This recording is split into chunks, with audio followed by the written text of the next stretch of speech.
ఉదయకాల సమయంలో మరొకసారి మీ అందరికీ బేతెల్ మందిరంలో ఉన్న విశ్వాసులకందరికీ దేవుని నామమున శుభాభివందనములు. బేతినియా తరపున మీకు తెలియజేస్తా ఉన్నా.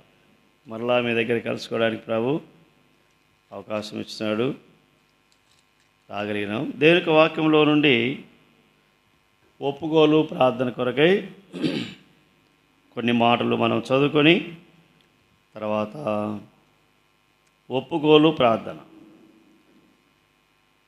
తర్వాత ప్రార్థన అంశం ఉంటుంది కదా, అంతే కదా. ఫస్ట్ ఒప్పుకోలు, తర్వాత ప్రార్థన. లూకా సువార్త 13వ అధ్యాయము మనందరికీ బాగా పరిచయమైనటువంటి వాక్యమే. మరొకసారి ప్రవచించినటువంటి భారాన్ని బట్టి ఒకసారి మరలా మనం దాన్ని చదువుకొని ధ్యానించుకున్నాం. 13వ అధ్యాయం 7, 8, 9 వచనాలు మనం అందరం కలిసి గట్టిగా బిగ్గరగా చదువుకున్నాం. 7, 8, 9.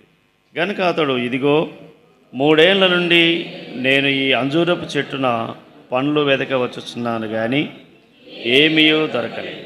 దీనిని నరికివేయము, దీని వలన ఈ భూమి ఎలా వ్యర్థమైపోవాలని ద్రాక్ష తోటమాలితో చెప్పి. అయితే వాడు, అయ్యా, నేను దాని చుట్టూ త్రవ్వి ఎరువు వేయమట్టుకు ఈ సంవత్సరం కూడా ఉండనిము, అది ఫలించినా సరి, లేని ఎడల నరికించి వేయమని అతనితో చెప్పెను. దేవుడు తన వాక్య భాగాన్ని దీవించి ఆశీర్వదించునుగాక.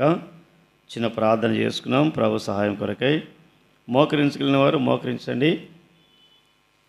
మహాప్రేమగల మా తండ్రి, పరిశుద్ధుడు అయిన దేవా, నిన్న నేడు నిరంతరము ఏకరీతిగా ఉన్న మా గొప్ప తండ్రి, మీ ఘనమైన, శ్రేష్టమైన, అత్యున్నతమైన, హెచ్చింపబడిన నామమున మరొకసారి మిమ్మల్ని స్తుతించి ఆరాధిస్తున్నాం.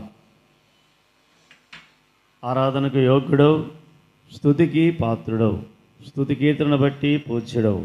వేల్పులలో నీ వంటి వాడు లేడు. పరిశుద్ధతను బట్టి నీవు మహనీయుడు ప్రభువా, నీకు స్తోత్రాలు. ఇందును బట్టి మేము స్తుతించి ఆరాధిస్తున్నాం. పాటల ద్వారా మీరు మహిమ పొందుతూ వచ్చినారు. చదవన్న వాక్య భాగం ద్వారా మాతోనూ నాతోనూ మీరు మాట్లాడండి. మా ఆత్మీయ జీవితంలో ఎదుగుదల మాకు అనుగ్రహించి ఫలించే జీవితం మాకు దయచేసి మమ్మలను దర్శిస్తురమ్మని ప్రార్థిస్తున్నాం. అయోగ్యుడను, ఈ స్థలంలో నిలబడడానికి యోగ్యుడను కాను. కేవలం మీ ఆత్మచేతనను అభిషేకించి మరుగు చేసి వాడుకొని, మీ నోటికి బూరగా వాడుకొని నా నోటికి మీరు తోడై ఉండండి. నిర్గమాకాండం 4:12, మత్తయి సువార్త 10:20, లూకా సువార్త 21:15 వచనం మా పక్షముగా నా పక్షముగా మీరు నెరవేర్చి మీరు మహిమ పొందమని ఘనత, మహిమ, ప్రభావాలు మీకు చెల్లిస్తూ వచ్చిన వారందరిని బట్టి స్తోత్రాలు. ఇంకా రావాల్సిన వారు ఉంటే త్వరపెట్టి తీసుకుని రండి. వినగలిగే చెవులు, గ్రహించే మనసు, చూడగలిగే కన్నులు, ఒప్పుకోలు మా జీవితంలో కలిగించి క్షేమం పొందినట్లుగా మాకు సహాయం చేయమని యేసు నామమున ప్రార్థించి వేడుచున్నాము తండ్రి, ఆమేన్.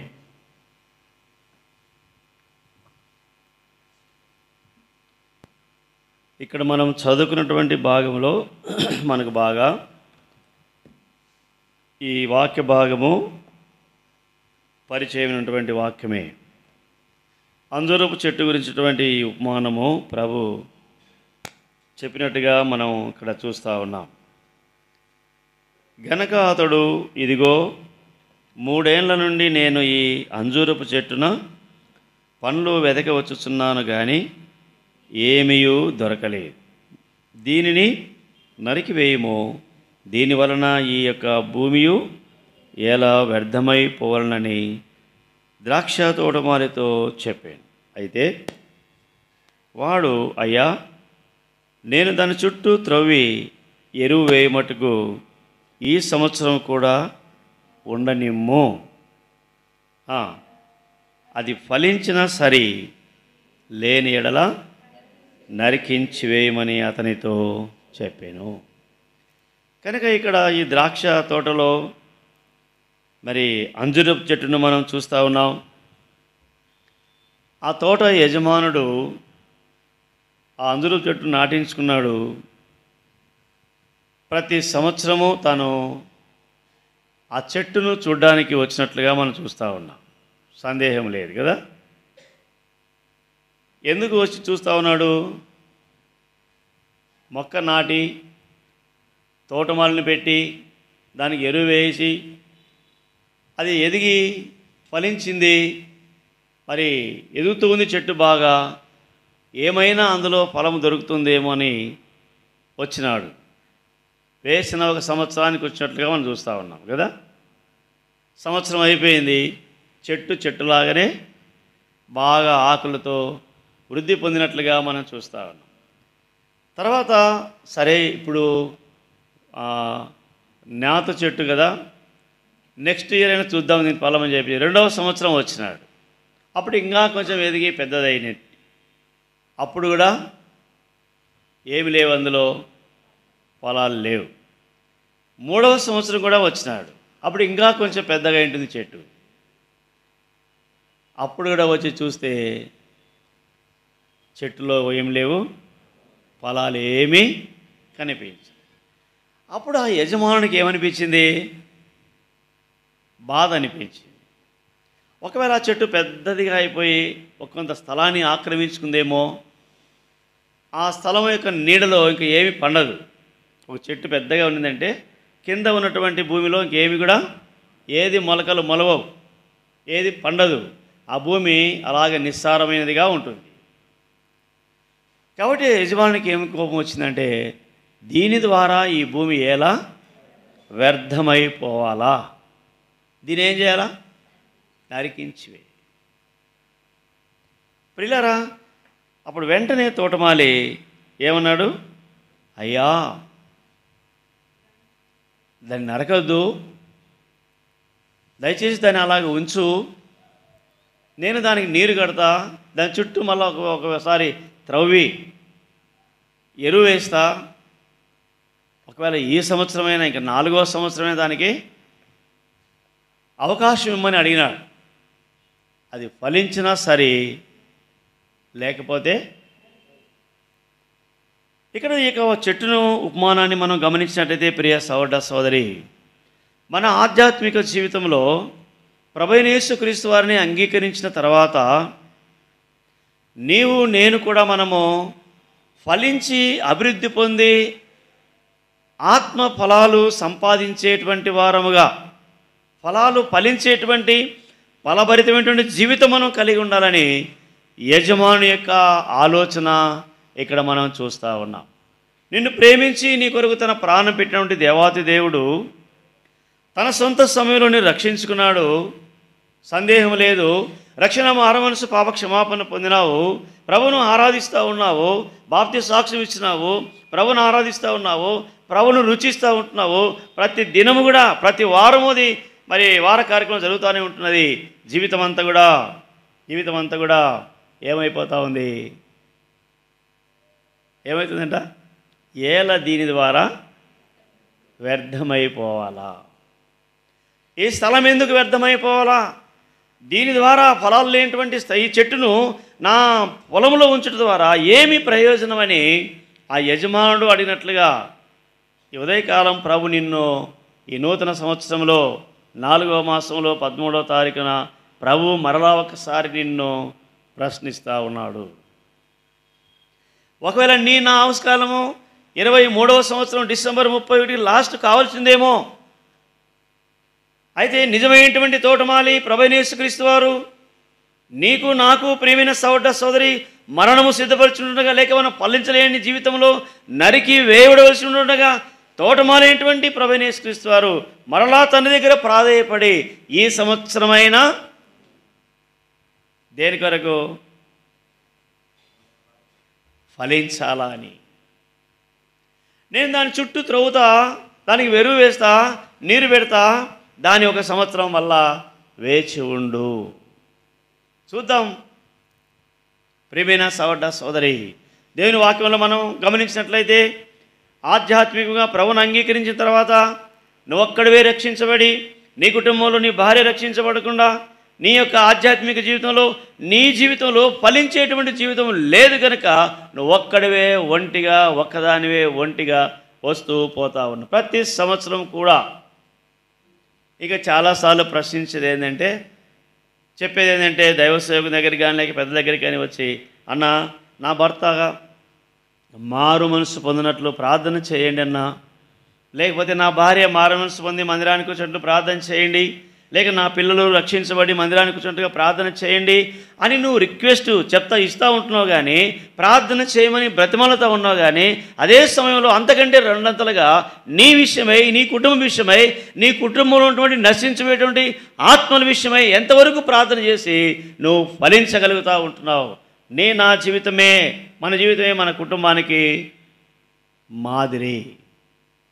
ఫలించాలని దేవుని యొక్క ఉద్దేశము చూసామండి.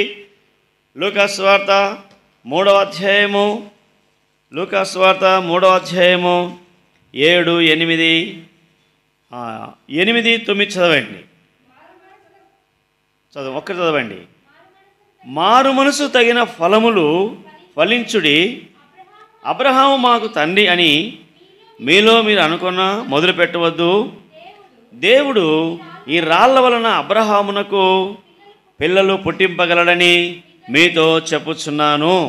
ఇప్పుడే గొడ్డలి చెట్ల వేరున ఉంచబడి ఉన్నది గనుక మంచి ఫలము ఫలింపని ప్రతి చెట్టు నరకబడి అగ్నిలో వేయబడునని చెప్పాను.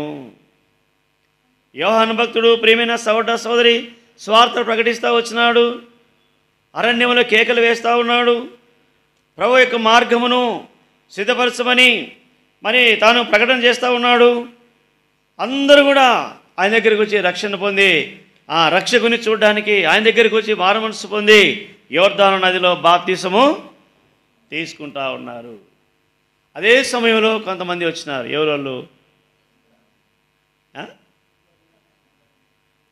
ఎవరు వాళ్ళు? శాస్త్రులు, పరిసయ్యులు, సద్దూకయ్యులు కూడా మరి బాప్తిసం పొందడానికి యోహాను దగ్గరికి వచ్చినారు. అప్పుడు వారితో ఏమంటున్నాడు? సర్ప సంతానమా, రావో ఉగ్రత తప్పించుకుంటకు మీకు బుద్ధి చెప్పినవాడు ఎవడు? మారు మనసు తగినటువంటి ఫలాలు ఫలించండి. సర్ప సంతానమా, ఇక్కడ శాస్త్రులు పరిశీలన లేదు కదా అంకుల్, సౌదరు చెప్తాను అంటున్నావా కదా? వెంటనే క్వశ్చన్ కౌంటర్ వేస్తామన్నమాట. వెంటనే అక్కడ లేదు అంకుల్ చెప్తా ఉన్నాడు అని. చదవండి మత్తయి సువార్త 3వ అధ్యాయం, మత్తయి సువార్త 3వ అధ్యాయము 5, 6, 7 చదవండి. ఆ సమయమున యెరూషలేము వారును యూదయ వారందరూ యోర్దాను నది ప్రాంతముల వారందరూ అతని యొద్దకు వచ్చి తమ పాపములు ఒప్పుకొనుచు యోర్దాను నదిలో అతని చేత బాప్తిసం పొందుతుండరి. అతడు పరిసయ్యులలోను సద్దూకయ్యులలోను అనేకులు బాప్తిసం పొందవచ్చుట చూచి, సర్ప సంతానమా, ఎవరు ఈ సద్దూకయ్యులు, ఈ పరిసయ్యులు, శాస్త్రులు అంటే మేమే నీతిమంతులము, ఇతరులంతా పాపులు అనేటువంటి వారు. ఈ సద్దూకయ్యులైనటువంటి వారు పునరుద్ధానమే లేదు అని చెప్పేటువంటి వారు, రెండవ రాకడ లేదు, పునరుద్ధానం లేదు అని ప్రకటించేటువంటి వారు వీళ్ళు. నమ్మరు వాళ్ళు. యేసులో వచ్చినాడు, ఆయన పునరుద్ధరణే లేచినంటే నమ్మనే. ఇలాంటి వ్యక్తులు కూడా యోహాను దగ్గరికి వచ్చినప్పుడు సర్ప అనగా పాపములో జీవించేటువంటి వ్యక్తులు, పాపములో నిలిచి ఉండి పాపమునకు పాప క్షమాపణ పొందకుండా, పాపాలు ఒప్పుకొనకుండా బాప్తిసం తీసుకున్నటువంటి వాళ్ళు చాలామంది సంఘాలు లేకపోలేదు కదా. దేని కొరకు తీసుకున్నో తెలియదు. స్టడీ సర్టిఫికేట్ కోసం బాప్టిస్ట్ సర్టిఫికేట్ కావాలా? క్రైస్తవ స్కూల్లో చదువుతూ ఉంటే కదా. వివాహం చేసుకుంటున్నాము, బాప్తిసం లేకపోతే పెళ్లి చేయమని సేవకుడు అంటే ఏడుకోసారికి యాదవ సంఘాన్ని కూడా మునగడం అన్నమాట. మారు మనసు లేకుండానే, పాప క్షమాపణ లేకుండానే బాప్తిసం. ఇలాంటి వారంతా కూడా పరిసయ్యులు, సద్దూకయ్యులు, శాస్త్రులతో ఆ తెగకు సంబంధించినటువంటి వారే. అలాంటి వారు ప్రియమైన సోదరి వారు ఫలించరు. ఫలించేటువంటి వారిని కూడా ఫలింపనీయరు. కనుక దేవుడు అంటున్నాడు, మారు మనసుతో ఫలమును ఫలింపని ఎడల రక్షణ మారమనసు భావ క్షమాపణ పొందినావు. దేవుడు మనం ఏర్పాటు చేసిన సంగతి ఏంటంటే మనం ఫలించి అభివృద్ధి పొందాలని. మనమేమో అనుకుంటాము. ఫలింపని ప్రేమిన సవట ప్రతి చెట్టును నరకబడి అగ్నిలో వేయబడి చెలవిస్తూ ఉంటున్నాడు. యోహాను సువార్త 15వ అధ్యాయము 1-3 వచనం గమనించినట్లయితే, నేను నిజమైన ద్రాక్షవల్లిని, నా తండ్రి వ్యవసాయకుడు, నాలో ఫలింపని ప్రతి తీగెను ఆయన తీసి పారవేయును. ఫలించు ప్రతి తీగెను మరి ఎక్కువగా ఫలింపవలనని దానిలోని ఏం తీగలంటంగా దానిలో పనికిరాని తీగలు కూడా మొలుస్తూ ఉన్నాయి. చెట్టేమో ద్రాక్షవల్లినే ప్రేమైన సోదరి, అది ఫలించాలని చెప్పింది. ఆ తీగలని కట్ చేస్తూ ఉన్నాము. అది ఫలించకపోవడానికి కారణం ఏంటంటే దానిలోని పనికి మాలిన తీగలు మొలుస్తూ ఉంటాయి. దాన్ని తీసి ఏం చేయాలంట? పారవేయాలి. పారవేయకపోతే ఈ ఫలించేది కూడా ఫలించదు. పనికి మాలినటువంటి ఆలోచనలు ప్రియమైన సోదరి, లోకస్థమైనటువంటి ఆలోచనలు, రకరకాలటువంటి తలంపులు, పాపహేతుకమైనటువంటి తలంపులు నీ జీవితాన్ని నువ్వు ఆత్మీయంగా ఫలించకుండా, ఆత్మ ఫలాలు ఫలించకుండా, అనేకులకు సాక్ష్యార్థంగా నీ ఉండకుండా చేయడానికి ఫలింపలేనటువంటి పనికి మాలినటువంటి తీగలు సాతానుడు మన హృదయంలోనికి మొలిపించి ఆత్మీయంగా ఎదగకుండా చేసేటువంటి వాడుగా ఉంటాడు. దాన్ని మనం గమనించి, ఎక్కడ నేను ఆత్మీయంగా ఎదుగుతూ ఉన్నాను, ఎక్కడ నేను ఆత్మీయంగా దిగజారిపోతూ ఉన్నాను, మనమే దాన్ని ఏం చేయాలా? పరీక్షించుకోవాలా. నేను ఆత్మీయంగా ఎదుగుతూ ఉన్నానా? ఈ సంవత్సరం అయింది, డిసెంబరు 31 నైటు ఒప్పుకొని విడిచిపెట్టినాం. ఏంటి విడిచిపెట్టినావా అని ఇడిచిపెట్టి నువ్వు ఫలిస్తూ ఉంటే, మారు మనసుతోటువంటి ఫలము ఫలిస్తున్నట్లయితే మళ్ళీ డిసెంబర్ 31 వచ్చే లోపల నీ ద్వారా ఇంకెవరు రావాలా? ఇంక ఒక్క ఫలమైన అంటే ఒక్క ఆత్మైన ప్రభు దగ్గరికి నడిపించాలా. నడిపించలేదంటే అర్థం ఏంటి? ప్రభు చూస్తూ ఉన్నాడు. ప్రియమైన సోదరి, ఎన్ని సంవత్సరాలైందో నువ్వు ఫలించి, ఎన్ని సంవత్సరాలైందో బేతెల్లో నాటిన ఒంటి మొక్కగానే ఉంటున్నావా, లేక కొమ్మలు వేసి ఫలించి మరి ఆత్మసమైనటువంటి ఆత్మలను రక్షించి నీ ద్వారా, నీ సాక్ష్యం ద్వారా, నీ ప్రార్థన ద్వారా, నీ కన్నీటి ద్వారా ఇంకా ఒక ఆత్మనైనా సంవత్సరానికి ఒక ఆత్మనైనా ప్రభు దగ్గరికి నడిపిస్తూ ఉన్నామా? చాలాసార్లు మనం ఏమనుకుంటామంటే, దయచేసి ఏమనుకోవద్దు, క్షమించండి, ఈడ మాత్రం బైబిల్ బాగా చదువుతాం, ఈడ మాత్రం ప్రార్థన చేస్తాం, ఈడ మాత్రం ఆరాధన చేస్తాం, బైబిల్ సంకలం పెట్టుకుని ఇంటికాడికి పోతేనే ఏమంటుంది? బైబిల్ గూట్లో ఉంటాయి. వ్యక్తిగత ప్రార్థన ఉండదు, వ్యక్తిగతంగా దేవుని వాక్యాన్ని ధ్యానించేది ఉండదు. ఇక్కడ చెప్పినటువంటి వాక్యము ఇంటికి వెళ్ళి తర్వాత మరలాను మోకరించి ప్రార్థించి, ప్రభువా నన్ను అలాగా సిద్ధపరచు, నేను ఫలించలేకపోతా ఉన్నా. ఇంటికి కూడా గూట్లో బైబిల్ పెట్టడం ఏం కనపడతాయి? ఆడ తినేటి బోకులు, ఇడిచినేటి బట్టలు, ఇళ్ళంతా కసువు కదా.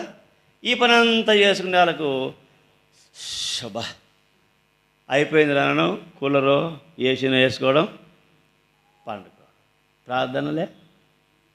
ఇంకొక దగ్గరికి పోయి, ఇంకొక ఆమె దగ్గరికి పోయి, అక్క రాక మందిరానికి. ప్రేమైన సోదరి, మనము నిజముగా ఆత్మీయంగా మనం ఫలించాలని దేవుని యొక్క ఉద్దేశం. ఫలింపని ప్రతి తీగ, ఏదైతే పనికి మాలినటువంటి తీగ నీలో ఫలించి నిన్ను ప్రార్థించుకోకుండా, నువ్వు ఆరాధించుకోకుండా, నువ్వు ప్రభు కొరకు ఎదగకోకుండా ఎక్కడ నిన్ను ఒంటిగా నిలబెడతా ఉందో ఆ అంజూరు చెట్టు చూడ్డానికి వచ్చినట్టు దేవుడు రేపో మాపో ఇంకా త్వరగా నిన్ను నన్ను చూడ్డానికి రాబోతా ఉన్నాడు. పెళ్లి వధువుగా, సంఘ వధువుగా మనం సిద్ధపడతా ఉన్నాం. సంఘ వరుడుగా ప్రభుయేసు క్రీస్తు వారికి త్వరగా రాబోతా ఉన్నాడు. ప్రభుయేసు క్రీస్తు వారు వచ్చినప్పుడు నువ్వు ఫలింపకపోతే ఏమవుతావు? నరకబడి అగ్నిలోనికి త్రోయబడతావు. విశ్వాస జీవితంలో దేన్నైతే ఒప్పుకుంటామో దాన్ని ఏం చేయాలా? విడిచిపెట్టాలా.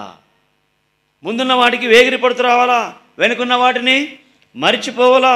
దేనైతే ఒప్పుకుంటామో దాన్ని విడిచిపెడితే ఫలించడానికి నీవు ఇష్టపడతావు, నీ ద్వారా అనేక ఆత్మలు ప్రభు దగ్గరికి నడిపించగలవు.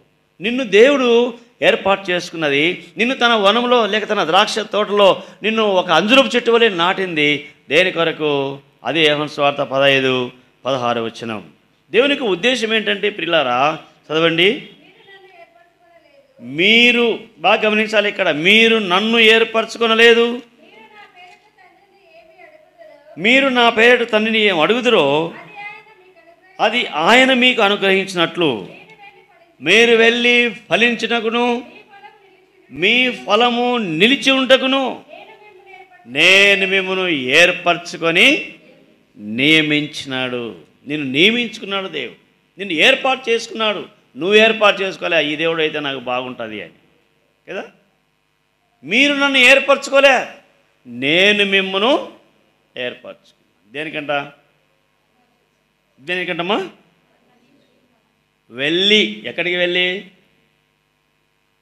స్వార్థ ప్రకటించి, పక్కింటి వాళ్ళకి ప్రకటించి, ఇంకొకరితో మాట్లాడి, దేవుని యొక్క వాక్యాన్ని ప్రకటించి, దేవుని యొక్క ప్రేమను వారికి పంచి, మనం చనిపోతే ఏమైపోతామో వారికి వివరించి చెప్పి, ఫలించాలని, నీ ఫలము నిలిచి ఉండాలని దేవుని యొక్క ఉద్దేశం అయ్యింది. ఫలిస్తున్నామా? వెళ్ళి ఫలిస్తూ ఉన్నామా? అసలు దేవాది దేవుడు నిన్ను ఏర్పరచుకుని నియమించుకున్న సంగతి, దేనికి ఏర్పరచుకున్నాడు, దేనికి నియమించుకున్నాడు అనేటువంటి ఆలోచన ఏ పొద్దైనాను గమనించినావా? ప్రియమైన సోదర సోదరి, నీవు నేను మనం ఒకసారి నేను ఒక స్థలంలో పరిచయం చేసేటప్పుడు దర్శించడానికి వాళ్ళ ఇంటికి వెళ్ళినప్పుడంతా ఎప్పుడు ఆ బ్రదర్ ఉన్నాడు, అతనికి రక్షణ లేదు. ఒకసారి పోయినప్పుడు ఆయన ఉన్నాడు. ఏం బ్రదర్, బాగా మాట్లాడతాడు, మళ్ళా బాగా గౌరవిస్తాడు, కూర్చోబెడతాడు, అన్నీ బాగా మాట్లాడతాడు, బాగా చేస్తాడు. బ్రదర్ రండి మందిరానికి, రండి బ్రదర్ మందిరానికి అంటే ఓకే ఓకే అన్నాడు అన్నమాట. ఏమన్నాడు? ఓకే ఓకే అని. రండి బ్రదర్, మారు మనసు పొంది ప్రభుని అంగీకరిస్తే పాపక్షమాపణ పొందితే పరలోక రాజ్యంలో మనం చేరుతామంటే, ఆయన ఉన్నట్టుండి ఏమనంటే, దీన్ని మారమను ముందు. ఎవరిని? భార్య. ఎందుకన్నాడు ఆ మాట చెప్పండి? మన యొక్క సంభాషణ, మన యొక్క విశ్వాస జీవితంలో ప్రియమైన సోదర సోదరి, ఫలించేటువంటి ఫలభరితమైన జీవితం మనం కలిగి ఉండకుండా మందిరంలో ఒకలాగన, ఇంట్లో ఒకలాగన ఉంటే కుటుంబము, రక్షణ, మారు మనసు సంపూర్ణంగా పొందనే. కాబట్టి ఈ ఉదయకాల సమయంలో నువ్వు ఒప్పుకోకముందు, నీవు ప్రభు వచ్చినప్పుడు నరకబడి ఎడబాటుగా దేవునికి దూరంగా నిన్ను త్రోయబడేటువంటి స్థితికి నువ్వు వెళ్ళకముందే, నీవింకా ఈ లోకంలో నిలిచి ఉండగానే ప్రభువైన యేసు క్రీస్తు వారు నిన్ను ఎందుకు ఏర్పాటు చేసుకున్నాడో, ఎందుకు నియమించుకున్నాడో, ఎందుకు ప్రభు నిన్ను ఫలించమని అడుగుతూ ఉంటున్నాడో నిన్ను నీ ఒక్కసారి జ్ఞాపకం చేసుకో. ప్రభు వచ్చినప్పుడు ఏం ములాజు ఏమి ఉండదు కదా, ఉంటుందా? ప్రభా అక్కడ ఎవరెవరో సేవకులంతా వచ్చా, మాకు సేవకు లేడు ఆయన చెప్పినప్పుడు ఏమో సరే అనుకున్నాం, కానీ తర్వాత మర్చిపోయినామో, లేకపోతే ఒప్పుకొని మరి కప్పుకున్నామో, పొరపాటు అయిపోయింది ప్రభా క్షమించంటే క్షమిస్తాడా? క్షమిస్తాడండి? 10 మంది కన్నెల కథ మనకు తెలుసు, బాగా తెలిసిన లేదా? 10 మంది కన్నెలు అని పేరు రాయబడింది. మళ్ళా వాళ్ళల్లో ఏం రాయబడింది? ఎంతమంది? 5 మంది బుద్ధిగల కన్యలు. బుద్ధిగల కన్యలు ఇదిగో పెళ్లి కుమారుడు ఎదుర్కొని రండి అని స్వరం వినబడగానే వాళ్ళు లేచి చకటకటక తన దీపాలు మరి సిద్ధపరచుకొని ఆ పెళ్లి కుమారునితో ఆ విందులోనికి ప్రవేశించేస్తున్నారు. బుద్ధి లేని కన్యలు వాడిని సిద్ధపరచుకోవడానికి నూనె లేక వాళ్ళని అడిగినారు, బదులు ఇమ్మని. ఇది సాల్దు పోండి, మీరు వెళ్ళి కొనుక్కొచ్చుకున్నారు. పోయినారు, కొనుక్కొని వచ్చినారు. వచ్చే లోపల ఏమైంది? ఏమన్నాడు ప్రభు అప్పుడు? అందరూ కన్యలే, అందరూ పెళ్లి కొడుకుని ఎదుర్కోవడానికి వెళ్ళినారు. ప్రేమైన సోదరి, ఆలస్యమైన కునికి నిద్రించినారు. అర్ధరాత్రి స్వరం వినపడి, ఇదిగో పెళ్లి కుమారుడు పేర్కొని రండి.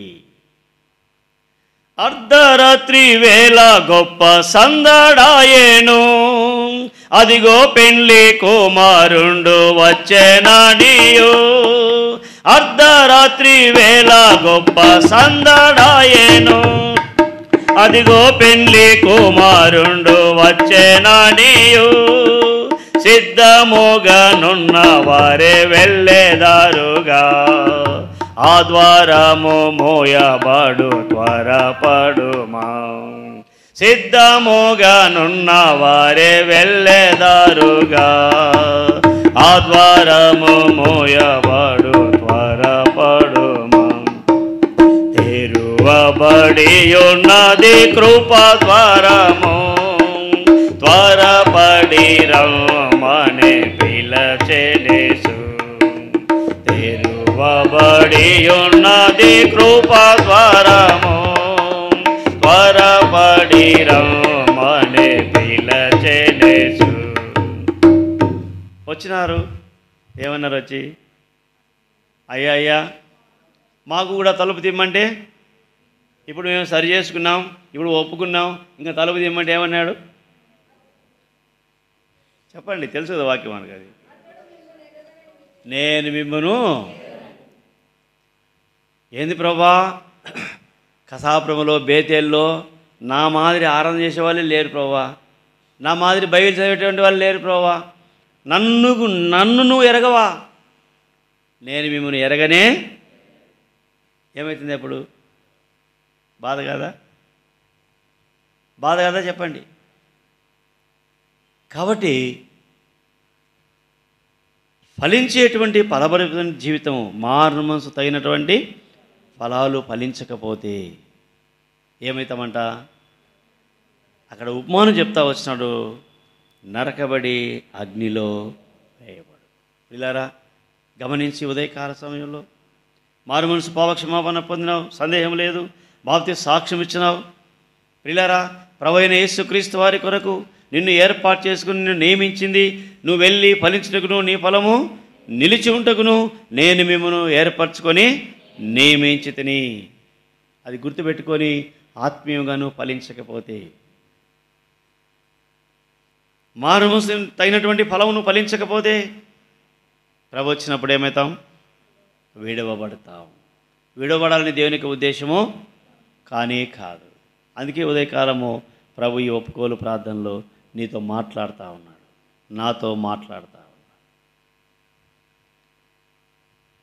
నరికించి వేయకము మనల్ని మనం ఒప్పుకొని, ప్రభువా నిజమే, నన్ను రక్షించి 10 సంవత్సరాలు అయిపోయింది, నన్ను రక్షించి 20 సంవత్సరాలు అయిపోయింది, నన్ను రక్షించి సంవత్సరం అయిపోయింది, నేను బాప్తిస్మ సాక్ష్యం ఇచ్చి 2 సంవత్సరాలు అయిపోయింది, ఒక్క ఆత్మనైనా మందిరానికి నడిపించలేకపోతా ఉన్నా, నేను ఫలించలేకపోతా ఉన్నా. దయచేసి నన్ను ఈ సంవత్సరమైనా ఉండనిమ్ము అని ఈ 24వ సంవత్సరం నాకు అనుగ్రహించినావు. 4 మాసాలు జరిగిపోతూ ఉన్నాయి. 4వ మాసం 13వ తారీఖున నేను సజీవుడిగా ఉన్నా. ఎంతోమంది నా కోవర్కర్స్, లేకపోతే నా బంధువులు, నా స్నేహితులు కాలగర్భంలో కలిసిపోయినారు. నన్నైతే సజీవుడిగా ఉంచినావు. దేని కొరకు సజీవుడిగా చేసినావు? నీ కొరకు ఫలించాలని. ఫలభరితమైన జీవితం నాకు దయచేయి ప్రభువా. ఇదివరకు ఏదైతే ఫలించలేకపోయానో నన్ను క్షమించి నీ కొరకు ఫలించడానికి నాకు సహాయం చేయి. ఒక తీర్మానం చేసుకో. ఒప్పుకుంటే దాన్ని ఏం చేయాలా? విడిచిపెట్టాలా? ఏదైతే ఒప్పుకుంటామో దాన్ని విడిచిపెట్టాలా. ప్రియమైన సోదరుడా సోదరి గమనించు, దేన్నైతే మనం తీర్మానం చేసుకుంటామో దాన్ని ఏం చేయాలా? ఇప్పుడు చిన్న ఉదాహరణ చెప్తా. నేను కొలింగుల్లో ఉన్నాం కదా ఇప్పుడు, అది బేతనీయ ప్రార్థన మందిరం. మామూలుగా నాకు 2 జోలు ఉంటాయి కదా, నేనే కుట్టుకుంటా కాబట్టి 2 జోలు పెట్టుకుంటాను అన్నమాట. అంటే ఒక జేబు పర్సు పెట్టుకోవడానికి, ఇంకొక జేబు సెల్లు పెట్టుకోవడానికని సెల్లు తీసుకున్నప్పటి నుంచి 2 జోలు పెట్టుకుంటే అలవాటు అన్నమాట.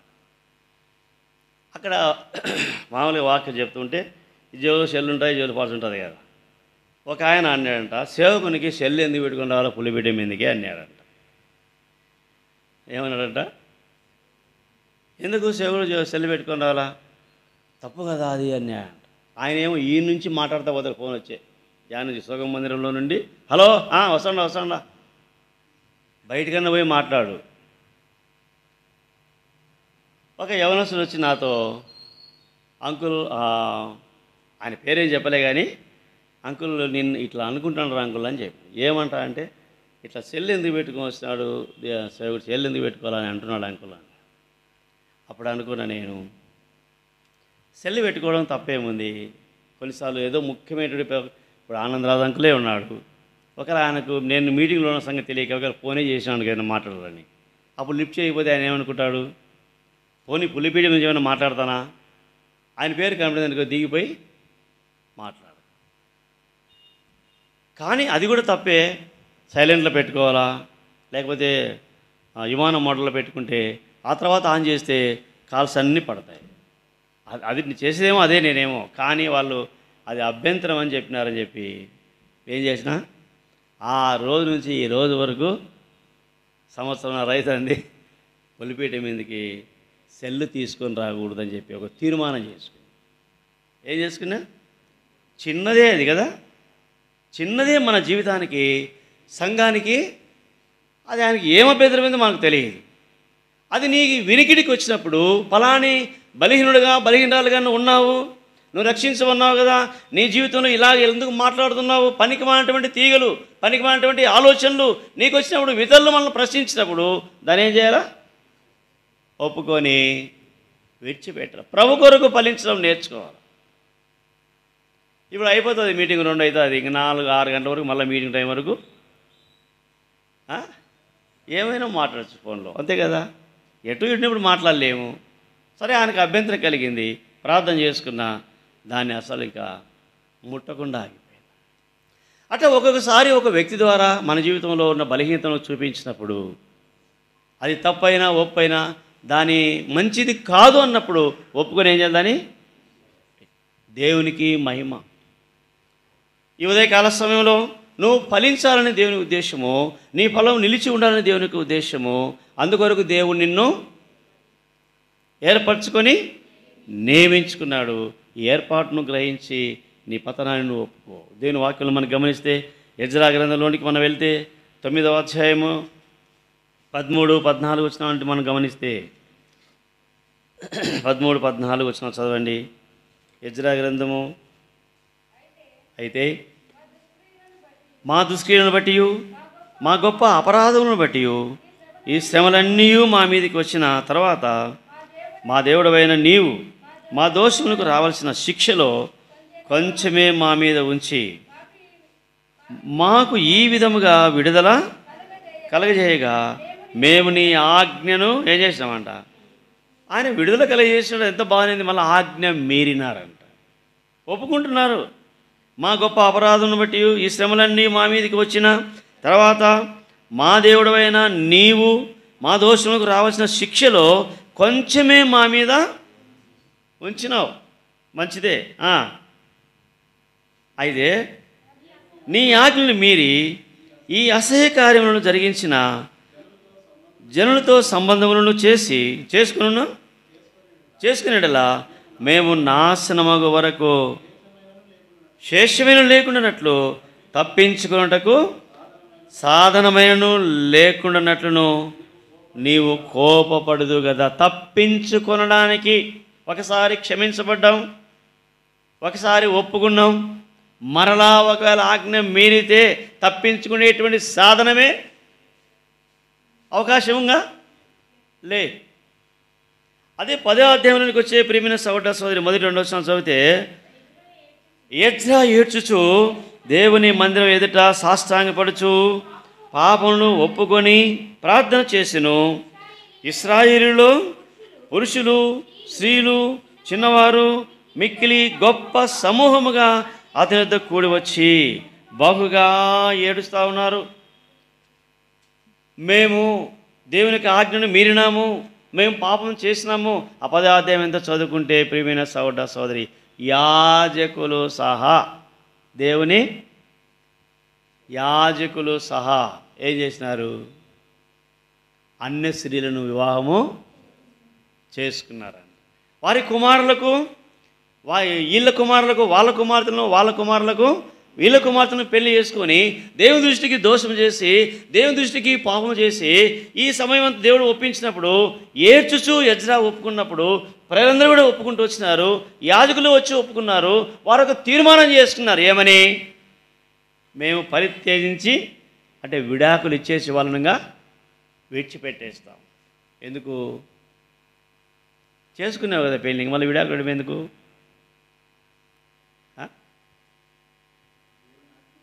అది మీరినాం, ఇంకా వాళ్ళతో మాకు సాంగత్యము వద్దు. చదవండి అన్నమాట 10వ అధ్యాయము. ఎన్నో వచ్చినమ్మా? 18, 19 చదువు. యాజకుల వంశములలో అన్య స్త్రీలను పెళ్లి చేసుకుని ఉన్నట్లు కనబడిన వారు ఎవరనగా, యోజాదా కుమారుడైన యెషూవ వంశములోను అతని సహోదరులలో మయషేయు, ఎలియేజరును, యారీబును, గెదల్యాయును వీరు తమ భార్యను పరిత్యజించదమని మాట ఇచ్చిరి. ఒప్పుకుంటున్నారు అన్నమాట. మేము విడిచిపెట్టేస్తాం. భార్య విడిచిపెడితే ఊరుకుంటుందా? కొద్ది రోజులు సంసారం చేసి, మీరు అన్యులు, మాకు అవసరం లేదు, మా దేవుడు మాకు చెప్పినాడు, మేము మాట ఇస్తాం, మేము ఇక చేయవారితో కాపురం. అనగా ప్రియమైన సహోదర సోదరి, ఏదైతే అన్య సంబంధమైన నీ జీవితంలోనికి ప్రవేశించిందో, ఒకవేళ దేవునికి అయిష్టమైనది నీ జీవితంలో ఏదైతే బలహీనత కలిగి ఉంటున్నావో దాన్ని ఒప్పుకొని ఏం చేయాలా?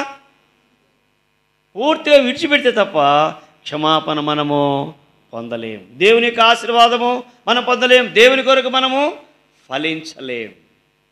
దేవుని కొరకు మనం ఫలించలేం. డైరెక్ట్గా కొంతమంది ఏమంటే బంధువులు ఉంటారు అనుకో, నిన్న మధ్యాహ్నం నా బామర్ది ఫోన్ చేసినాడు. నా బామర్ది అంటే మా భార్య చిన్నమ్మ కొడుకు. వాళ్ళు పూర్తిగా విగ్రహారాధికులు. అని కొడుకు బిడ్డ పుట్టినారు. ఈరోజు రేపు ఆదివారం ఎంట్రుకలు తీపించుకునే వాళ్ళు ఆదివారమే చెప్పినాడంట వాళ్ళ పాపనయ్య. ఈరోజే మంచి ముహూర్తం ఉందని చెప్పినాడంట. ఈరోజే వాళ్ళు చేయాలని చెప్పేసి నాకు ఫోన్ చేసినాడు. ఎక్కడుండవు మామ అంటే, నేను కొలిమిగుల్లో ఉన్నా. అంటే నీ దగ్గరికి రావాలంటే ఎట్లా రావాలా అని అడిగినాడు. ఏంట్రా విశేషం అంటే, అప్పుడు చెప్పిన నా దగ్గర రావడానికి ఇప్పుడు అంత అర్జెంట్ ఏమిరా అంటే చెప్పినాడు. వెంటనే ఏం చెప్పాలా నేను? బామర్ది కదా, ఇలా వాళ్ళ అక్క కూడా వింటుంది, నా భార్య కూడా వింటుంది అన్నమాట. నేను చెప్పిన, ఒరే నీకు మాకు సాంగత్యం కుదరదు, నువ్వు చేసేదానికి మేము రాము. అయినా రేపు మాకు ప్రభు దినము, మాకు ప్రాముఖ్యమైనటువంటి దినం, మేము రాము. నీకు మధ్యాహ్నం అయిపోయిన తర్వాత, మైదుగుళ్ళు ఉంటారు వాళ్ళు, మధ్యాహ్నం అయిపోయిన తర్వాత కారు ఉంది కదా, కారులో వచ్చేసి నువ్వు తొందరగా వచ్చేస్తావు కదా అన్నాడు. మధ్యాహ్నం అయిపోయినాక రాము, సాయంకాలము రాము. అసలు మీ యొక్క ఆచారంలోనికి మేము, పద్ధతిలోనికి మేము రాము, మమ్మల్ని వదిలిపెట్టు. మా అక్క ఫోన్ తీసుకొని, నువ్వు రావా అబ్బి అని, రాము, నేనే మీ ఇంటికి వస్తా రేపు వారము. దేనికోసం మా ఇంటికి? ఇంకా ఇప్పుడు రేపు రానుని మళ్ళీ వారం ఎందుకు వస్తావు అంటే, నా బిడ్డది పెళ్ళి పెట్టుకునే పెళ్లి బతికడానికి వస్తా, అప్పుడు మా పెళ్ళికి రండి అని చెప్పిన. దీనికి నువ్వు రాకపోతే మేము దానికి రామన్నాడు. సంతోషం అని చెప్పిన. ఏం చెప్పినా? రాకపోయినా సంతోషం అని చెప్పిన. కానీ నా పద్ధతి ప్రకారం నువ్వు అక్కవు కాబట్టి, చిన్నాన్న బిడ్డవు కాబట్టి నీకు ఇన్విటేషన్ ఇవ్వాలి. నేను ఇస్తా, నువ్వు వస్తావో రావో నాకు సంబంధం లే, నీవు పిలిచేదని మాత్రం నేను రా. కఠినంగా చెప్పాలి కొన్ని విషయాలు. బామర్ది కావచ్చు, మరదలు కావచ్చు, అన్న కావచ్చు, వదిన కావచ్చు. ప్రభు కొరకు ఫలించేటువంటి నీవు నేను ప్రత్యేకంగా ఉండకపోతే, ప్రభువును బట్టి ప్రభువును మనం కనపరచకపోతే, చెప్పినాడు వాడు ఫోన్ ఎత్తుతానే ఆ మాట అంటే చెప్పిన, ఎంతకాలం ఇంకా నువ్వు దాంట్లో నువ్వు సాగిలపడతా ఉంటావురా, నువ్వు మారవేమి రాను అని అంటే వాడు నవ్వుతా అన్నాడు. వానికి వెరితనంగా ఉంది. ఏమోలే మా సమయంలో మేము మరి వస్తాంలే, ఇప్పుడైతే నువ్వు రా అంట. నేను రాను రా చెప్పాలా కొన్నిసార్లు. కారణం ఏంటి? మనల్ని దేవుడు ఎందుకు నియమించుకున్నాడు? దేవుని వాక్యం రాయబడింది ఇర్మియా గ్రంథం 15వ అధ్యాయము చదవండి ఒక మాట. 15వ అధ్యాయం 19వ వచనం. కాబట్టి యెహోవా ఇలాగు సెలవిచ్చెను, నీవు నా తట్టు తిరిగిన ఎడల నీవు నా సన్నిధి నిలిచినట్లు నేను నిన్ను తిరిగి రప్పింతును. ఏవి నీచములో ఏవి ఘనములో నువ్వు గుర్తుపట్టిన ఎడల నీవు నా నోటి వలె ఉందువు. వారు నీ తట్టు తిరగవలను కానీ నీవు వారి తట్టునకు తిరగకూడదు. ఏమంట? ఏవి నీచమో ఏవి ఘనమో వాళ్ళు నీ వైపు తిరగాలి కానీ నీవు వారి వైపు తిరగకూడదు. ఎవరైనా కావచ్చు, చాలా జాగ్రత్తగా ఉండాలి మనం విశ్వాస జీవితంలో. ప్రియమైన సోదరి, ప్రభు చూస్తూ ఉన్నాడు. తోటలోకి వచ్చినాడు, 1 సంవత్సరం చూసినాడు కదా, 2వ సంవత్సరం చూసినాడు, 3వ సంవత్సరం కూడా చూసినాడు. ఏమన్నాడు? దాన్ని నరికివే. ప్రియమైన సోదరి, 1 సంవత్సరం, 2 సంవత్సరాలు, 3 సంవత్సరాలు, 10 సంవత్సరాలు, 20 సంవత్సరాలు అవుతా ఉందేమో నువ్వు రక్షించబడి. నాకు తెలియదు. నీ ఆత్మీయ జీవితంలో నీలో పనికిరానటువంటి తీగలు ఫలింపని ప్రతి తీగను నువ్వు తీసి పారవేసుకో. ఇలాంటివే సులువుగా చిక్కులు పెట్టే పాపాలు, సులువుగా చిక్కులు పెట్టే తీగలవి. చెప్తారు వాళ్ళు బాగా, నువ్వు రాకపోతే మేము రాము అనడం, నువ్వు తినకపోతే నేను తినను అనడం కదా. ఎంత ప్రేమబ్బా అని మనం అనుకోవాలని ఉత్తదే. వాళ్ళ పాపంలో మనం పాలు పూసినట్టుగా చేసి మనల్ని భ్రష్టు పట్టించి అప్పుడు వారు సంతోషిస్తారన్నమాట. అందుకే ఇక్కడ ఏమన్నాడు? ఏది నీచములో ఏవి ఘనములో నీవు గుర్తుపట్టినలా నీవెట్టుంటావంట, నా నోటి వలె ఉందువు. వారు నీ తట్టు తిరగవలను కానీ నీవు వారి తట్టు. అప్పుడు నిన్ను ఈ ప్రజలను పడగొట్టజాలని ఇత్తడి ప్రాకారంగాను నేను నియమించదను.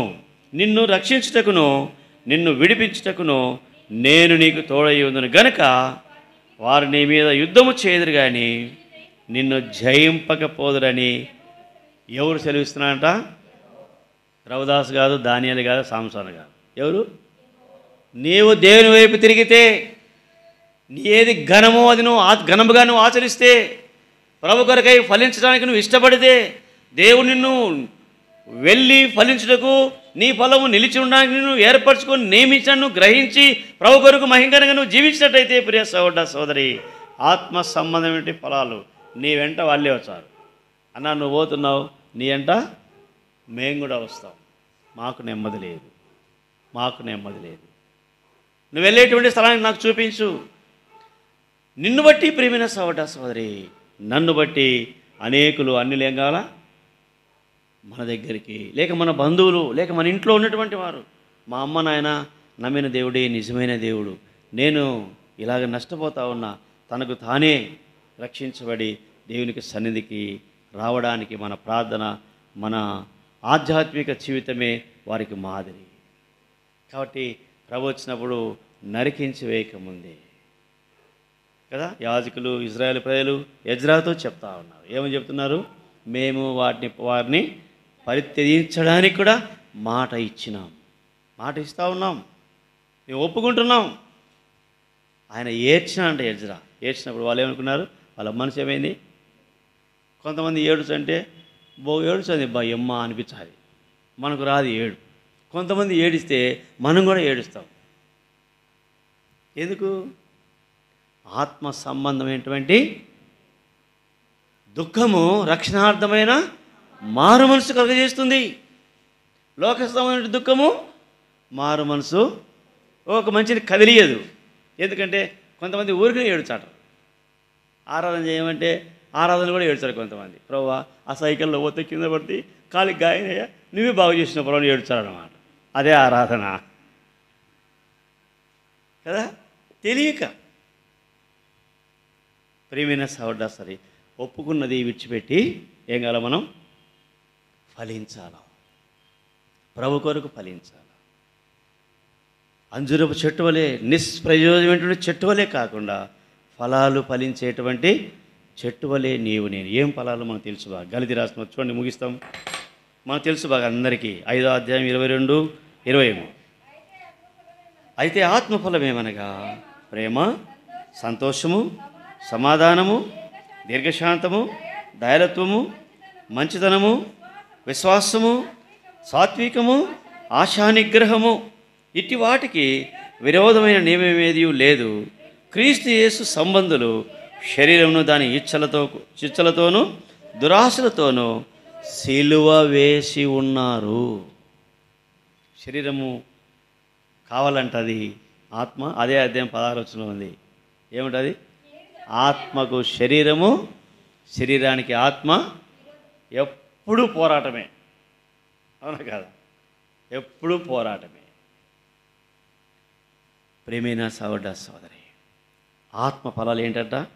మొట్టమొదటి ప్రేమ, సంతోషం, సమాధానం, దీర్ఘశాంతం, దయాళత్వం, మంచితనం, విశ్వాసము, సాత్వికము, ఆశా నిగ్రహము. ఇట్టి వాటికి విరోధమైన నియమమేదీ లేదు.